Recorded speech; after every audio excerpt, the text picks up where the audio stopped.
Our seventh major transformation is privacy, data, and the right to self,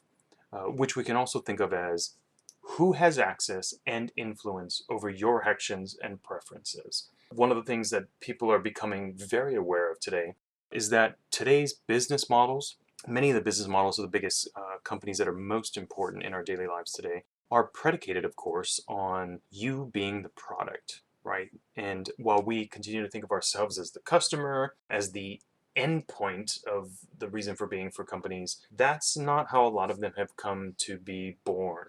and raised, as it were, in the world today. Businesses and governments are building systems in the world today specifically to collect data with which to predict and incent behavior. Anybody who's followed any of the developments from China and the societal surveillance systems that they have been perfecting on their own population and are aggressively exporting to other cities and countries around the world, and even a lot of those conversations that are occurring in the United States today about facial recognition technology and cameras and various types of surveillance and access to our digital lives. And then, of course, because we are talking about digital life and we are living in a digitized society, it's coming to understand that in this kind of environment, every interaction, every digital interaction is a potential risk. And so looking forward,